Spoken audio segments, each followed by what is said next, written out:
I like it the way you're talking about how we should be viewing each customer as an individual rather than, part of the whole pool of customers that have come through our store, come through our retail outlet. Personalizing and customizing every single opportunity to meet that particular person's needs would be perhaps one of the secrets to having great customer service. Yes, Stanley, it's well put. And as you're talking, something came back to mind. I did a rewind to my first job, one of my first jobs with Qantas in Melbourne. I was a check-in. Now, what do they call it? Nice name. I was customer service officer. That's right, customer service officer. But really, it's a nice title for checking in luggage. And in the survey that was in the newspaper the other day, it talked about whether young people here, and indeed other countries, regard customer service frontline work as a career or not. And for a lot of them, it's part-time, so they don't treat it with as much seriousness. This job with Qantas and the front line at Tullamarine Airport was checking in passenger after passenger after passenger. Potentially a terribly boring, not degrading, but terribly boring job. So what I decided to do, this was the job, this was my launch pad into the airline business, is that I tried to treat each customer as an individual. Indeed, they were all individuals. I mean, no two customers are the same, that's for sure. And so with each customer, I adapted my communication skills and my routine a little bit towards that customer. So if, let's say I had a couple of university students, then my conversation with them would be about, well, it's a ski break you're having in New Zealand during school break, and we'd start conversations while I'm doing the rather mundane task of weighing the luggage and putting the tags on and so forth. Of course, what usually threw me when I was weighing this luggage is when they had excess baggage and I had to give bad news. So I learned as a very young guy how to give bad news to customers too. That I'm sorry, I'm going to have to charge you for your excess luggage after the nice talk. But fortunately, most were not. If I had an elderly couple, then I would adapt my conversation to them. Let's say newly retireds taking their first trip to Europe with their superannuation just awarded, so off they go. So that's one thing I did. I tried to learn from each customer something new, which I could take forward. Number 3, I tried to improve my communication skills, or rather my interpersonal skills. I also learned to become a better listener. I had some fun, and I think work should be fun. I think it's fundamental, and the word is in fundamental. It's fundamental to enjoy your work. So I really tried to make it a routine, but a routine that was enjoyable and that was something I could carry forward.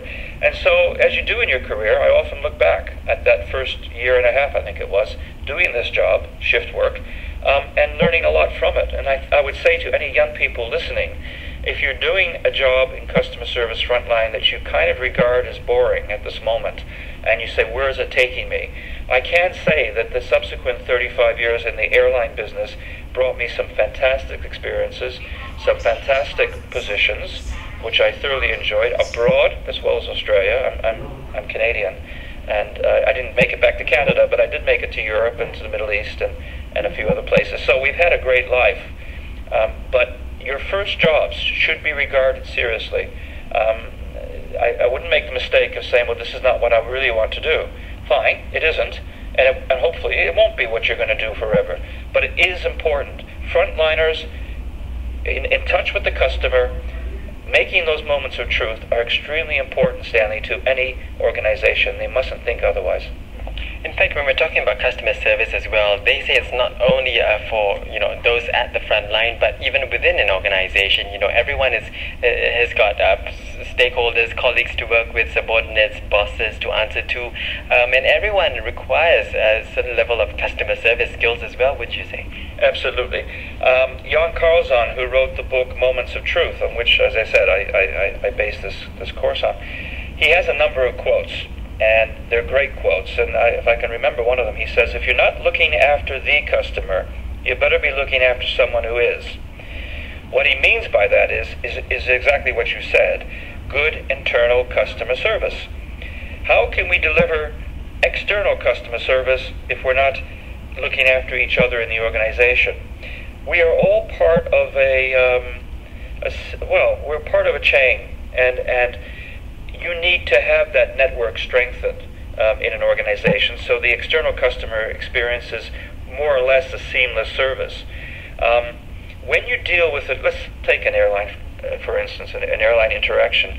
There are quite a few points of contact that you have and areas of influence that you have with an airline. But some of them are also external. So when you go to an airport, you become a customer of the airport, you become a customer of security, a customer of immigration, and so on and so forth. And all that can influence your ultimate impression of the journey that you're going to take with that particular airline. And so it's extremely, even more important, of course, that the customer service that is delivered whilst the customer has contact with you, direct contact with you, is strengthened at every link in the chain. That means telephone reservations, check-in, obviously on board the aircraft. Flying here from Dubai, I had 7 hours. And so the interactions with the crew would be, I'm only one of 300 passengers, so I probably had about 20 interactions. I mean, they're asking me questions, or I'm asking for a blanket, or I'm asking for another coffee, or whatever. So if I had 20 and there's 300 customers on board, think of the number of moments of truth that took place during that 7-hour flight from Dubai to Cheney. So yeah, internal customer service is really important. Yeah. And while you're talking about that, I was also thinking about whether we could, almost relate it to, say, having a blocked artery, because if you're not going to have, smooth communication within your organization, what more reaching out, like you said, we've got to meet our internal needs first before looking at meeting our external needs. Well, stay with us. You're tuned to the Living Room on 938 Live. Today, my guest this hour is Richard Coles, and he's got his own training consultancy called Coles International Training and Development Consultancy, and he's been in different positions, including training positions across various airlines for the last 35 years or so, and right now, of course, he's telling us more about how we can excel towards creating a new customer mindset, towards, of course, achieving moments of truth and making sure that we are taking care and looking at the customer's needs. What are customers' basic needs, and what about care? Apparently, that's part of the program that Richard does bring to the training center. So we'll find out more about care and how we can apply that into those moments of truth. Stay with us. This is the Living Room. Right here on 93 Live about the service. In fact, he also presents a radio program in Oman here, and it's all about business tips as well. But today we want to find out, zooming in there on customer service. So let's start at ground zero, Richard. What are a customer's basic needs? Well, the basic needs generally are that they feel that there's some security in the purchase that they've made, that they feel comfortable in spending the money, and that they get value back. You see, customers are looking for value in what they buy. They need to see the value. They need to experience it.